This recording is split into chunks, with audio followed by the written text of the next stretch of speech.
Hello and welcome to the Voice of Intuition podcast. My name is Susan Jane and I believe that trusting your intuition is the best way to live your life with meaning and purpose. Each week you will hear about how you can connect, develop and trust your intuition through the wonderful array of guests we have on the show and my own personal experiences.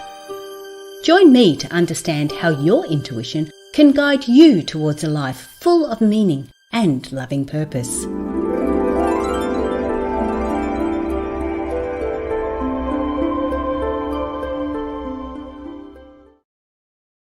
Hello and welcome to the Voice of Intuition podcast. My name is Susan Jane and I'm your host for the podcast. And I would love to ask you to subscribe, like or share the podcast so we can get this information out to a lot more people that need it.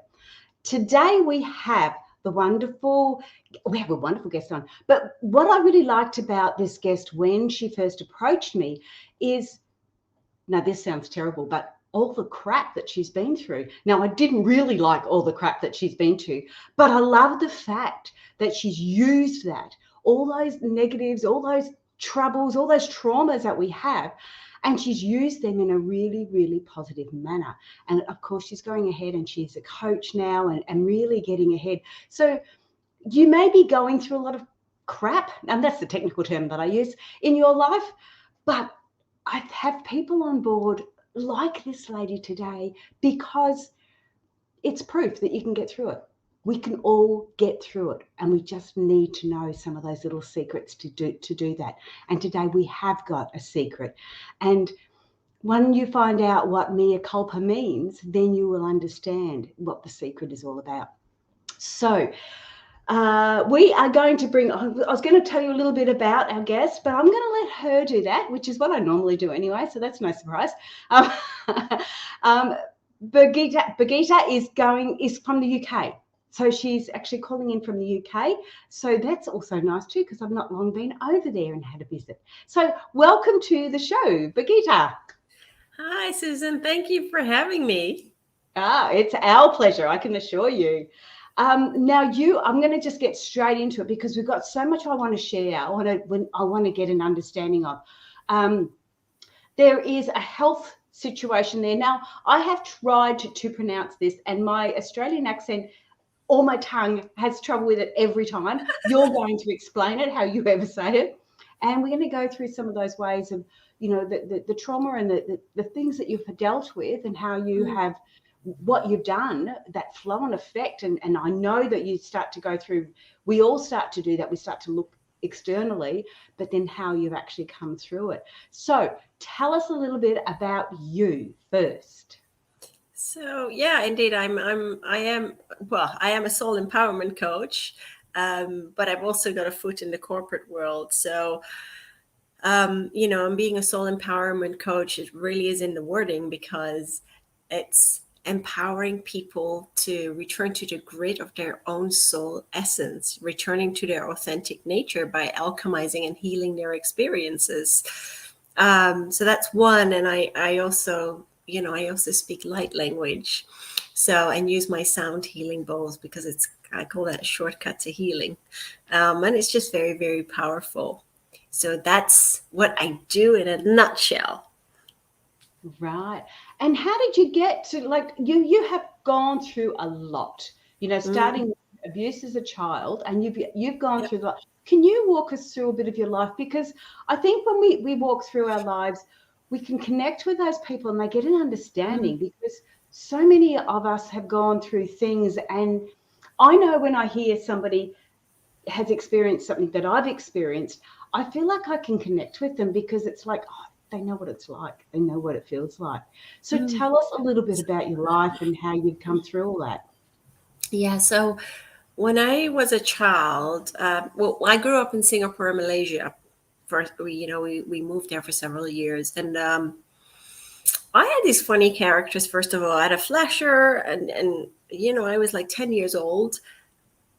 I just didn't understand it, and I ran away from him because he kept saying, "I know your dad, I know your dad," and covering his privates. And eventually, I ran away because I just didn't understand. And then when my sister and I went to school in Kuala Lumpur, we followed a course in Bahasa Malaysia.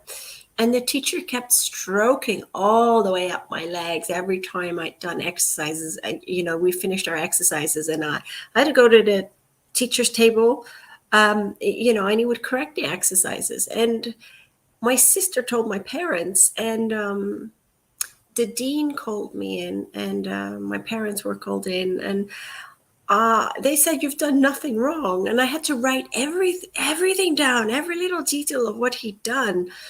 And once it was done, I was so upset because he got fired. And it's easy for an adult to say, you know what, this is not your fault. But because you have to go through all the motions, not quite understanding when you're 10, 11 years old, what's happening. And so after that, what happened was when my dad lost his job, we moved to a friend's place in Kuala Lumpur. And this is where I got abused. And my parents just didn't even know. And it just stayed with me because I didn't understand it. I think, in the 1980s, life was very different to what it is now. And so I kept that potted up. And then when we moved back to Holland, because there was no more money in the kitty, I got bullied in high school because I was so skinny. And, my dad died several months later when I was 14 years old. So that was that was kind of a double whammy. And because I carried that trauma, it was really weird because I never used to take the front entrance to get to class. I would always take the basement entrance. And if there was a guy in the corridor, I would not pass him. That's how scared I was. And I would just take another route to the classroom to get where I needed to go. So, and then several years later, at the age of 16, my mom decided to put me on a modeling course and see if that would help with my confidence, because I was walking around like the Hunchback of Notre Dame. I just wanted to be invisible. And I was also starving myself. I would make my sandwiches in the morning, take them to school, and throw them out mostly. But at night, I would have my dinner. And so I was picked out from this modeling course to be what do you call it? A hair model for the main hair model for a show. And I had quite long hair. And what happened was the hairdresser cut it short into a Oops, we're just pixie losing cut. you. And hang on. Sorry, go ahead. No, that's right. We were just losing you. We lost you a little bit. We got up to that you were a hair model, but the hairdresser cut it short. Yes, he cut it into a pixie cut. Absolutely. And so I felt horrified. I felt ugly. Oops, we're still having a little bit of issues just with didn't confidence at all. And it was just one of these things. And, when I was nearly 22, I had my first relationship, and it was just toxic, because that's why I always say one bit of trauma creates another bit of trauma if you don't heal that trauma, and you just keep attracting these toxic experiences. And so I rolled in several very toxic relationships. But I really look back, and I'm just thankful for everyone that's been in my life. And yes, I also suffered from something called vaginismus, which I didn't even know. I had no clue what it was until I was about 38 years old. And it's when women, and it's not just women, it's also men, and I'll explain to you very in layman terms, but when we go through trauma in our childhood, and we carry that into our adulthood, when we become sexually active, it's it's like this, your experiences and all that you've been through, it just blocks it. And I always say it's like this little hypothalamus within our within our brains, which it archives all our experiences. And so when something invasive enters your body, it's like, oh, it looks in the archives of your mind, and it's like, oh, no, it's associated with this traumatic experience, boom, and it blocks it. And it's something that's, I think I mean, back then it was pretty much taboo. Nobody really talked about it. But that's why it's so important to heal the trauma and to move forward with your life. And when you're talking about that, and you're sort of saying, all right, so you've had, say, a trauma, a rape or abuse, Yep. or anything else like that, and you're saying that this situation is that when you do go into a relationship, you say it blocks it. Now, what do you mean by it blocks it? Does your body break down, or is it in your mind? It's always in your mind. I mean, Susan, everything it stems from the mind. Yes. And that's the thing. So sexual intercourse for me was just painful. It was like, after I'd had it, I'd be walking like a waddling duckling. It was like acid. It was hell for me. So your body basically produced that. Yes, absolutely. Yes. Okay. So it's still a physical situation, because obviously It is. It's physical, but like a lot of our emotions and situations, we can create that physical environment. Yes, like when you get excited or when you get scared, you get sweaty palms, that sort of thing. So the body's actually creating this inside you. Yes. And then when that's happening, it's not good. Not good at all. Exactly. So it was like really, really painful. That was your sort of symptom. Yeah, it was very, very painful.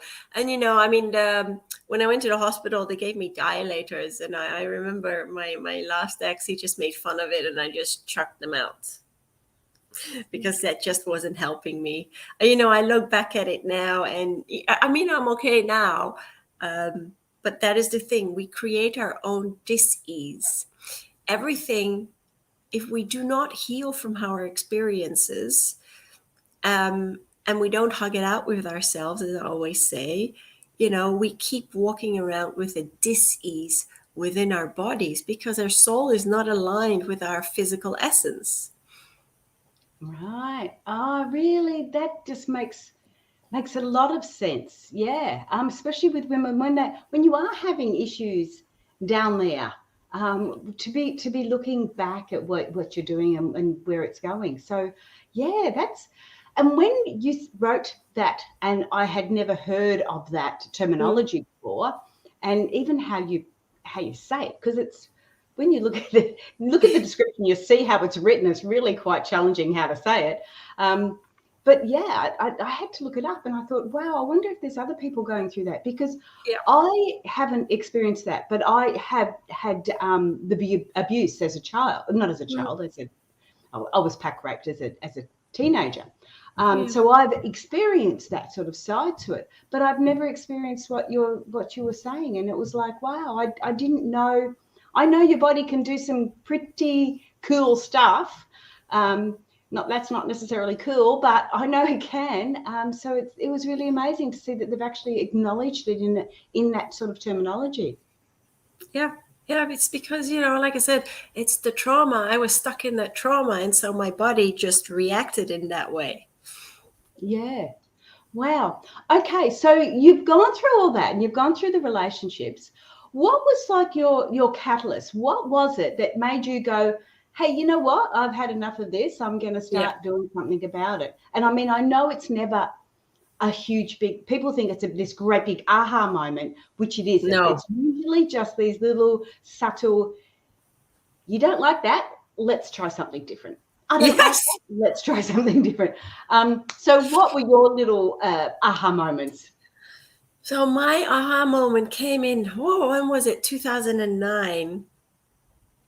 And I was in a relationship with an American, actually. He's doing very well now. He's been healing his demons, so to speak, his shadow sides. He's been walking through his shadow sides.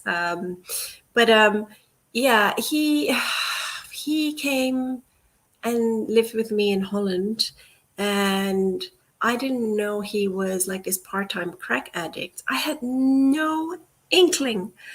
And because he'd hidden it really, really well. And what happened was he landed in bed with the Crips in Holland, and it just, I'd never seen someone with crack hands, and he really did want to get help, but he didn't have a social security for Holland, which made it really difficult. And he just couldn't get in anywhere. And it just, I mean, it was horrific for me to see. I had to get the police involved because he broke into my place.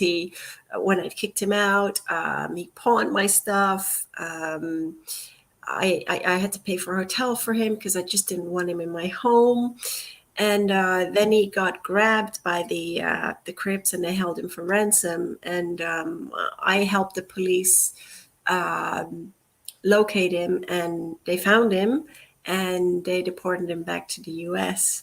And that was actually the catalyst to me healing, because my mom took me out of the UK, out of Holland in the space of 3 days. And the leader of the Crips had threatened to find me and kill me because I'd saved my ex's life.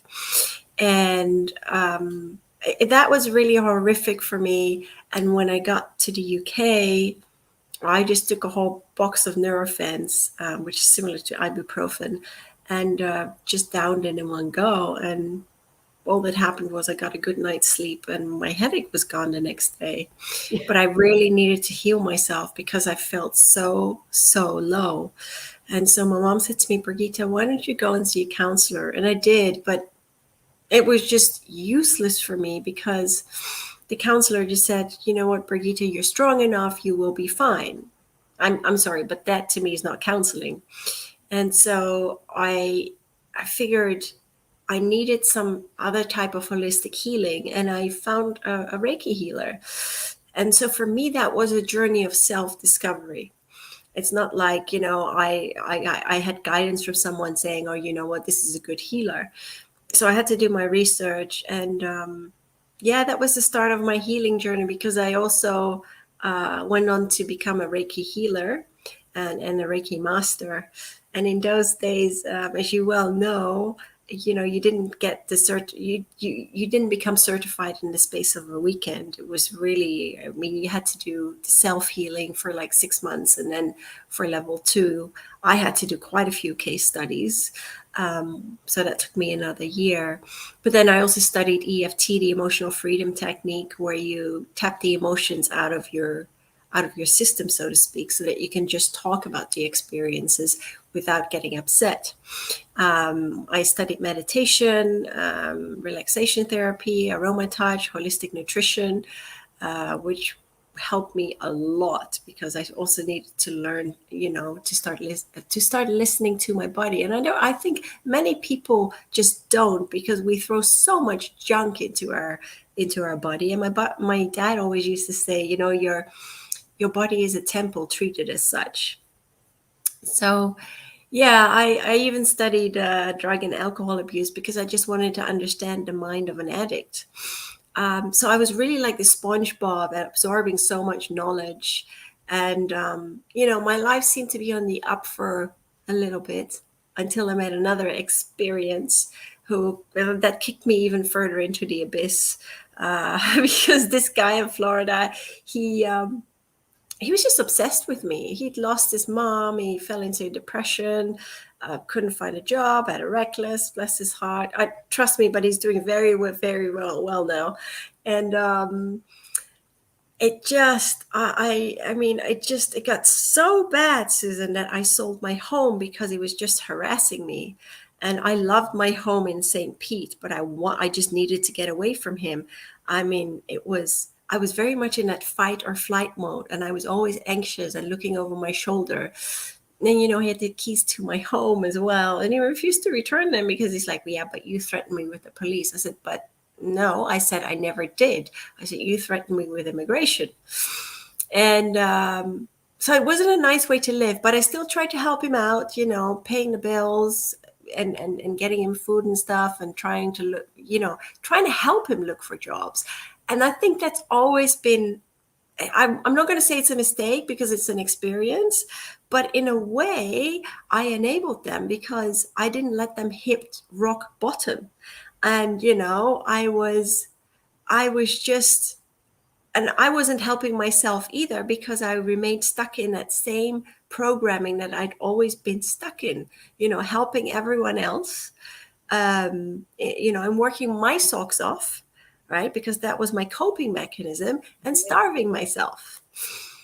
Yeah, and look, I've just jumped in there because I see it happening all the time, and I put my hand up because I did exactly the same. And us empaths tend to do that. Unfortunately, we can see somebody hurting and we want to help, and often we're doing that.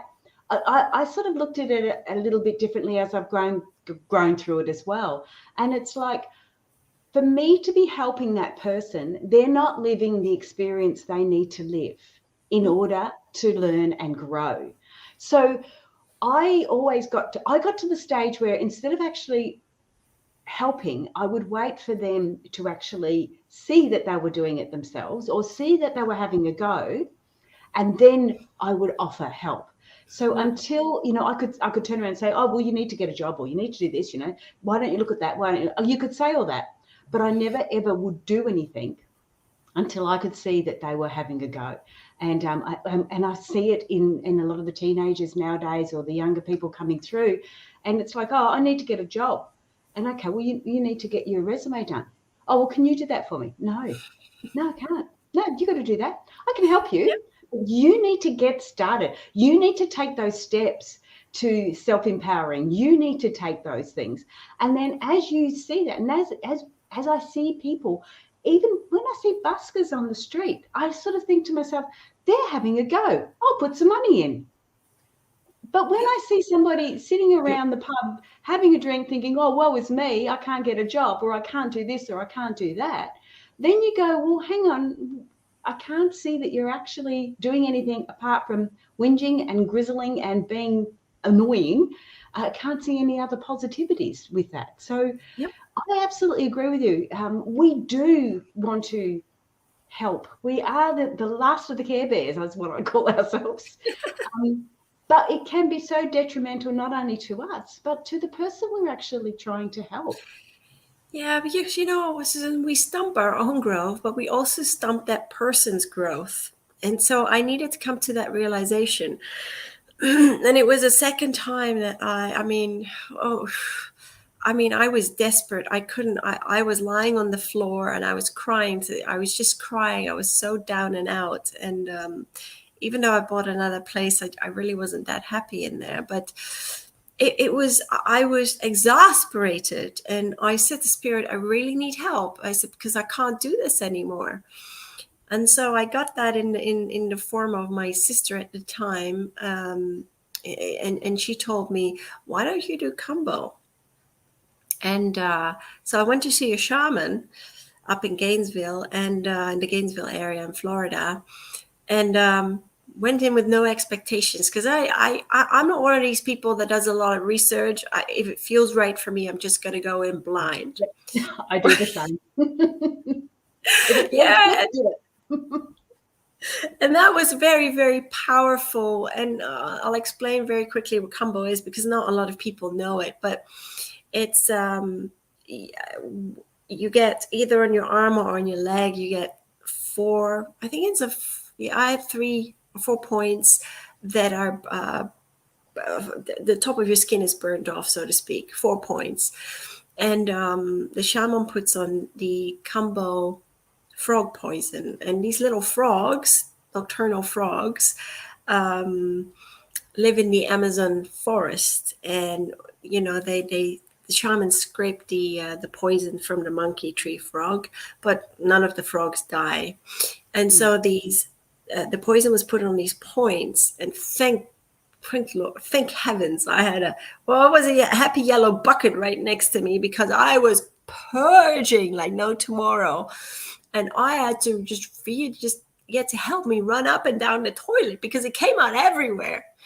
But, he was so used to it. And it was my ego that was battling so badly, because I was so set in my ways that it took like 4 hours. And yeah, it was, I mean, it was amazing because it really helped give me clarity. And I did it 2 more times after that in the next couple of weeks. And it became easier for me. But what I did was I made a bucket list of all the things that I wanted to do. And then one of them was skydiving, because I had an immense fear of heights. I've always had an immense fear of great heights. And, I live on the 11th floor in my building here. But so from there, several weeks later, there was a fair in St. Pete, and I went and I met my former mentor there, Alania Starhawk, and she helped me so much because she's an Akashic record healer. So I walked through quite a few past lives, and hang on a minute, Birgitta. I want to explain to people, because a lot of people don't know what the Akasha lives are, or the Akasha. Oh gosh, I forgot what the names are called. But a lot of people don't understand what these. Can you just explain that a little bit? And why I want to do that is because what you've talked about is you've talked about a lot of healing modalities that you've gone through. And this is when I said to you, we don't usually have a big aha moment. We have a catalyst of what will send us that way. But we have to do, when you said we have to do our research, I often think, well, that's getting on the computer and researching. But no, when we're doing our research, it's experimenting. It's trying different modalities to get an understanding. And like you said, was it Como you said?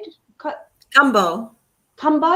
Like, so when you're experimenting with these different things, you're going to get different results from them. And this is what I'd love people to get, that understanding about, having a go at different things. And it might not be for you, like horses for courses, it might not be for you, but it may be just that breakthrough that you need. So the Akasha records was what I wanted to, So can you explain what they are before you go any further?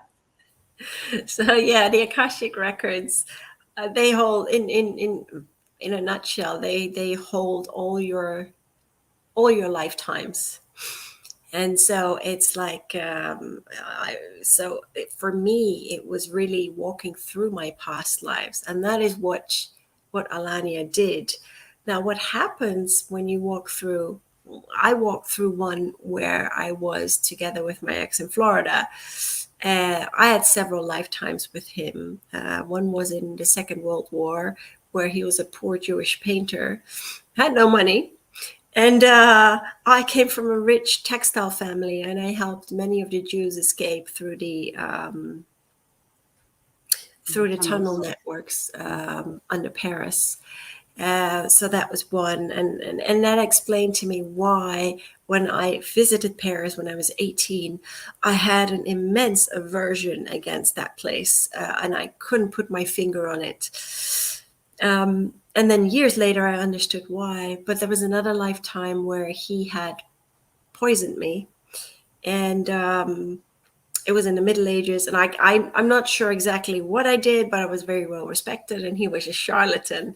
And it was very powerful, because I also went through health problems where I literally, Susan, I couldn't stomach anything when I was in that relationship with him. And that was because I was poisoned in that lifetime, and I lost so much weight. I was I was skin over bones in this lifetime. And once she healed that aspect, the energies changed. And that is why it's so powerful going, delving into your past lifetimes and healing that karma, and healing the energy, the stuck and stagnant energy. Because I changed, but his attitude also changed. And that was great, because he started to leave me alone. And he started to sort out his own life. And so that's why I say it's powerful. It's very, very powerful. And you're talking about us going through lives, the different lives, and how we actually go. We have the same connections as we go. And I have a strong belief on that, and understanding on that, because the people that we know, like someone who could be my mother this year, this lifetime, may have been my daughter or a son in another lifetime. And it's that connections that we have with them, not necessarily if they're male, female, rich or poor. It's the connections that we have with them. And yes, so they what do they call them? They call them group or So there's your soul tribes. Tribes, that's it. Yeah, the soul tribes. Yes, yeah. So I have heard that before. And Yep. it does make you go, well, hang on, why was I with that person? Did I heal what I needed to heal with that person? You know, was it successful? Was it what it needed to be? And if you do have connections still, or a strong, like I say, aversion or a connection, that's is indicating that there's something there. I have a strong connection with Scotland, and when I went there late last year, it was like it was almost like I was coming home. Wow. And I've never been to Scotland before, that I know of, because I was 2.5 when I left England to come to Australia. Mm-hmm. But when I went through Scotland, I was like, this is where I belong. This is where I'm supposed. And yet, no way known am I going to live in Scotland because I don't like the cold. And yet, the whole feeling was exactly that. It was like, wow, this feels so nice. So I'm actually going to organise to do a trek through Scotland. I don't know how that's going to happen because we're doing the Camino walk this year, but I'd love to do a trek through Scotland because it's calling me for some reason. And now that you have spoken about that again, the little aha moment just went off, and it's like, well, obviously I've been there. Obviously that's part of my past lives as well. Yeah. Go do it. I'm going to. But anyway, that's gonna. So what I want to ask you now is that, so we've got this understanding of how you're going through it. You had a little mantra that you wrote on your bio for me, which was the mea culpa, and I'd not heard that before either. I did look it up because I'm a little bit of a nerd and I like doing things like that. So I looked it up to get an understanding of it, but I'd love you to explain it in your terms, what it means and how that's really helped you. Yeah, so I use that a lot, actually, mea culpa. So it means it does mean like through my fault, you know. And it means like, oh, you know, I've done it. And I always say when I say that, it's about taking responsibility for your life, you know, and seeing, I wouldn't say the error of your ways, but understanding the experiences and healing from that. That's what it's in short. So, and the other thing, how I see that is never be ashamed of any of the experiences you've gone through, or if you feel like you've made mistakes, never be ashamed of it, because everything in life is an experience, and you're here to learn, and you're here to return to a love of yourself and each other. And the only way you're going to do it is by ditching all the labels, you know. And I think that's just, and the fear, because fear is just something that's in your mind. Okay, I love that. Yeah, and I love that idea. The mea culpa is where you start to sort of take ownership. And one of the things that I've always looked at is that if there is a situation happening, I say how much of that is my fault, how much of that is mea culpa, how much is my fault. Yeah. And because anything that's your fault that you can lay claim to, you then have power to change it. Absolutely. If you can't, if it's not your fault, if you want to blame the guy down the road for driving on, you know, the grass, or if you want to blame the government, then you give anybody else you want to blame, you give power to. Yeah. But when I turned around and started going, okay, my ex-husband was a big drinker. How is that my fault? What part of that is my fault?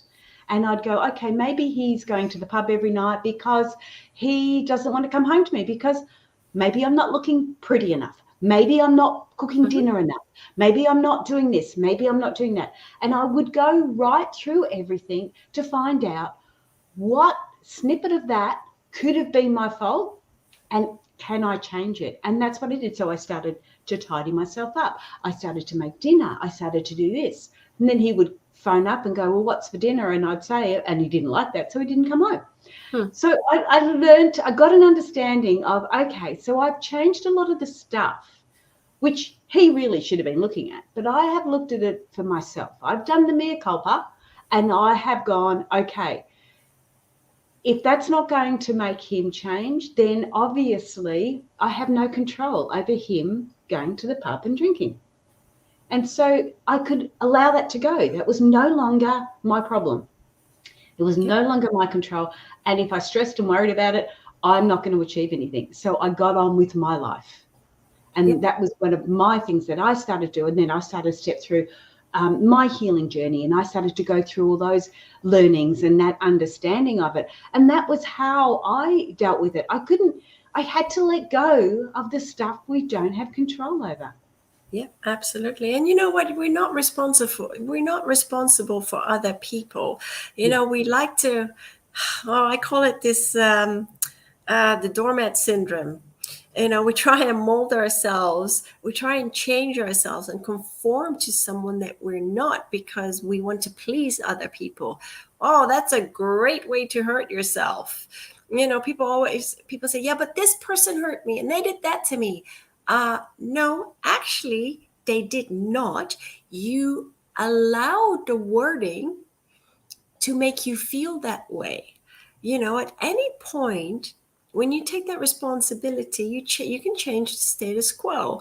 So now, for me these days, because I was, oh my gosh, I was a people pleaser to a T. I was always so scared of hurting others. I ended up hurting myself. Yes. And, you know, you can't fix other people. They have to fix themselves. And we're all reflections of one another, right? We're all teachers of one another. And if we see it that way, if we really see it that way, and we don't get sucked into the torrent of our experiences, and we just learn to let go, life becomes infinitely easier. And there's something, because, you know, I mean, I've been channeling for quite a few years now, and that is a funny story in itself, because I learned that from Alania through a workshop she had, and she did a meditation, counted to 3, and then when she counted back from 3 to 1, that's when I came back into the room.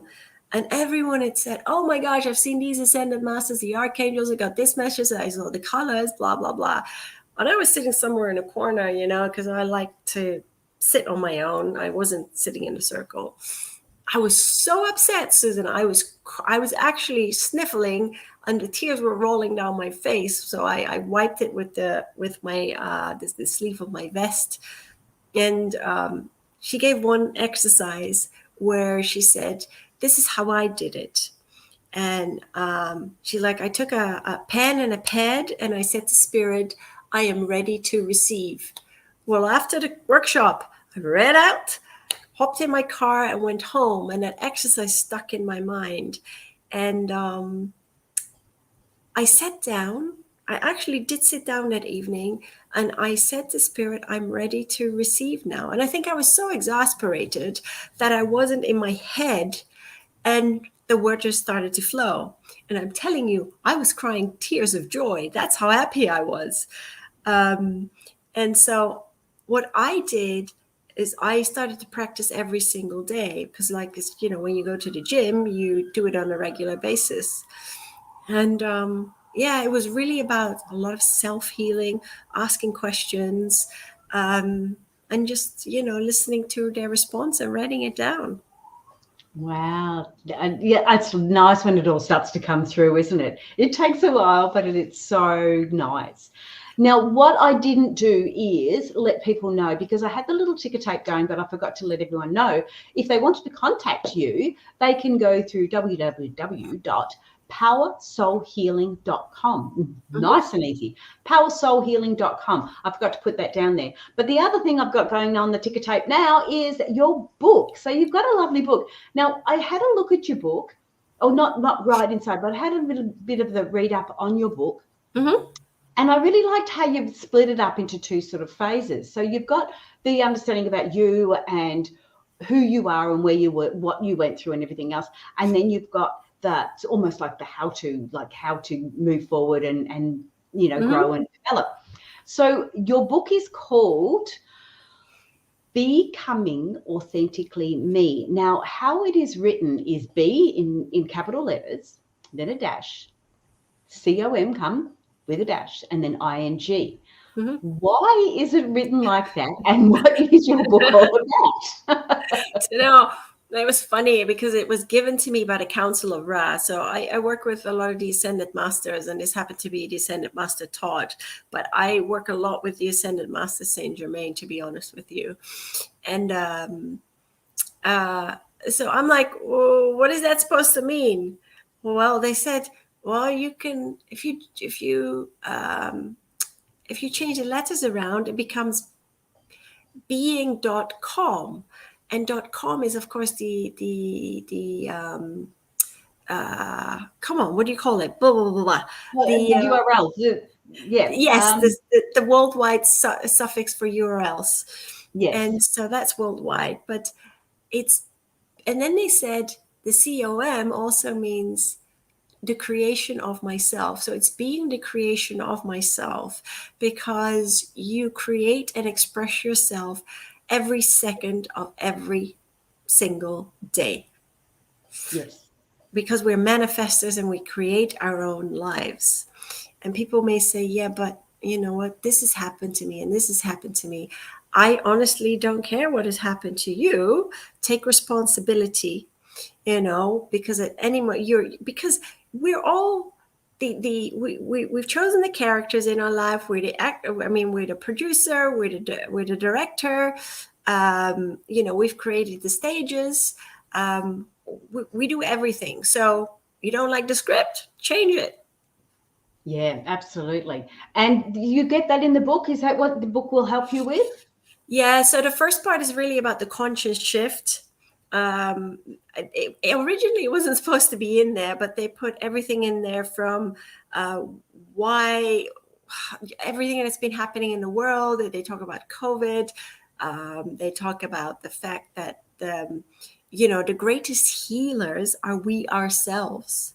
But we look so much outside of ourselves that we forget there is so much potential within each of us. So I talk about the fact that there is no death. I introduce Archangel Michael. I love Archangel Michael as well. He's got a sense of humor. But, when you ask any of the masters for help, any of the light beings, it doesn't matter. So if you ask Archangel Michael for help, in overcoming your fear, well, do you think he's going to keep that fear at bay? No, you have to walk through that fear. And so he will just push your face right into your fears because you've asked for it, right? You want to enhance your life. And you're not going to enhance your life or better your life by staying in the painted lines that you so craftily created around you. Yeah, so, absolutely. Yeah. And then the second part is really like about my life and the trauma I went through. And then there are many channeled messages. And yes, it also has exercises in there. Oh, cool. Sorry, I got it around the wrong way. But yeah, okay. That's really interesting. And they can get that on Amazon? Yes. Or they can get it at, hang on, what was the name again? powersoulhealing.com. They can get it there too on your website. Yes. Yeah, cool. We're getting to the end of time now. Yeah. Is there anything you'd like to bring forward before we say goodbye? Well, they're saying never give in to your fears, because fear is that's the Ascended Master Saint Germain. He says fear is a mind bender. Fear is the Darth Vader to your Jedi. It's really about alchemizing your experiences and understanding that your experiences are not here to downgrade you, but they're here to help you elevate and expand your awareness and understand life. There's something that the Ascended Master Krishna, and I'm currently writing my second book on India, and he always says, you know, you have to return to a joy within yourself, because once you're joyful within, you will spread that joy without, and your life will start to change, because we're all energy. So the frequency changes and you hum to a different tune, because what you vibe out is exactly what you vibe back in, because that's the law of cause and effect. So you are the captain of your own ship, and returning to your authentic nature means simply letting go of your ego. It means letting go of the conditioning, unlearning everything that you have learned, and returning back to the basics of yourself. Yeah. And when I say the basics of yourself, it also means that, when you listen to people, you hold space for them and you accept them and you embrace them and you love them just as they are, because we are all on different, at different levels of consciousness, different levels of awareness. And that is okay, because if we were all the same, how could we ever learn from one another? So conquer your fears. Conquer your fears and start living a life that is in tune and in harmony with your soul essence. Oh, that was lovely. And my heart chakra was just beaming then. Oh, that was lovely. You could hear the coming through, the channeling coming through. Beautiful. Thank you so much for that. You're welcome. Have a look at the website, guys. All right, I have to say goodbye. Stay on the line, and I'm going to chat with you again in a sec. Hang on, let me do this. Press the right buttons. Check out the website. You really got to check out that website. So it is Power Soul Healing. Make sure I've got that right. Power Soul Healing. Let me have a look again. powersoulhealing.com. Yeah, for sure.